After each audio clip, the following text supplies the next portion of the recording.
Okay, hi guys, Andy Work here. Just another update, part 3. It's been a while since I've done something, over a week. Very busy around the place.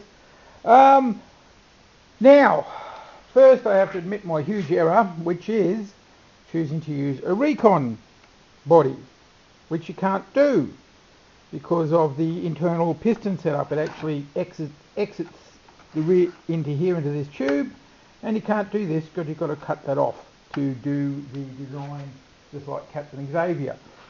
Having that on there makes the butt far too long.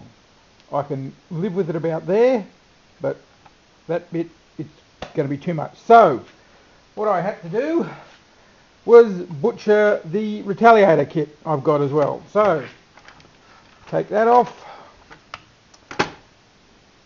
Guess I've got a source of scrap, and put that one on.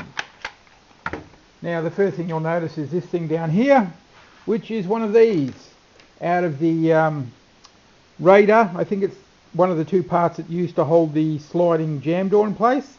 I've modified it, and it's not going to be that long, but it's a trigger magazine release. So I'll move it up a bit. I'd really like the nice little flat bit a bit further up, but it's not going to happen, so I have to sort something out there. But that gives me a magazine release. It's easy to reach, that actually works. So I'm pretty cool with that.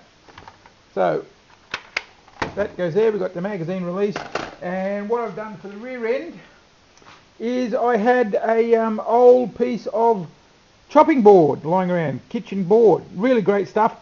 Cuts easy on power tools, of course, and when you've got a disc sander like I have, and that just goes straight on there. So what I'm possibly going to do is cut another bit, and because of the way this stuff is, I can cut holes in that and cut pegs on the other bit and just sort of click it together and have a little bit of a buttstock there, because what I've done here with the recon slide, that's going to go up there and hide all that messy stuff like that. So just a couple of screws, a little bit more finishing, it'll butt up against that, and that's the basic shape of the weapon. Oh, sorry, the Nerf blaster, because you're not allowed to call them weapons. Okay, so that's it. Chuck a magazine in. I'd love to get a curved magazine, but I haven't been able to pick up one yet. And there we go. And now a couple other things, because the can't even find them now. Oh, there they are.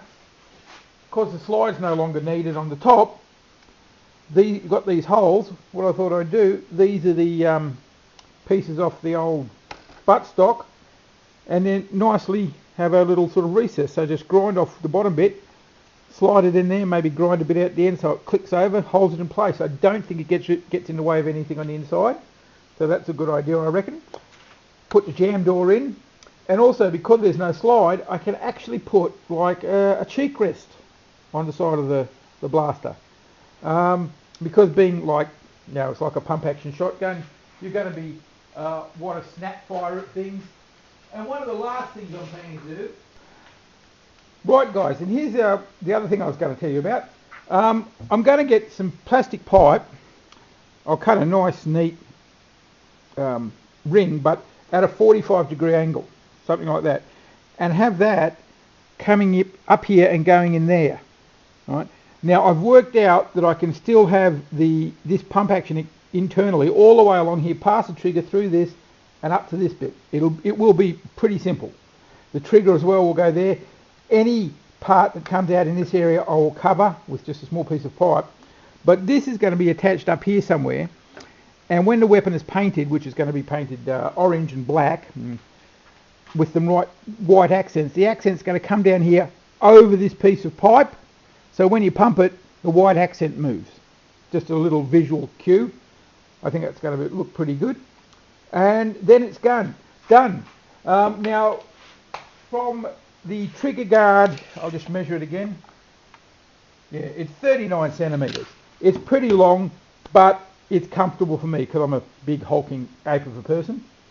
So that's it. The next time you see this, it should be assembled and ready for undercoat, and then we'll go through the painting steps. I'm not going to bother you with a video of how I put the linkage in and all that nonsense. Oh, another thing, I'm also going to take some more of this nylon and fill in this space here, because as thick as that is, it can just sit in there and I can just put screws straight through. So that'll be 2 halves, because I'll have to come apart when you pull the blaster apart to do internal maintenance. And that'll be it. So, just before I go, one more thing. Some people I've read on the net about how it's too hard to do this sort of thing. Well, I mentioned my first blaster, which was just a painted Alpha Trooper, and there it is. And all I did to that was paint it. The only change was I made a little muzzle brake with a couple of bits of pipe, drill the hole and cut it through, and you can see how rough it is there anyway. Right? So, just painting. And basically sprayed it black, painted the red areas red, and that's it. And I got a modulus stock. I didn't even bother to grind off the modulus because it looked all right. And just painted it to match and whacked it on. So there is, and it looks pretty good. Nice little assault shotgun. So have a go. Enjoy. Right? And I will see you next time. Hopefully sooner than this time. Bye for now. Oh, and as Drac says, Drac love, nerf much, on out. Bye.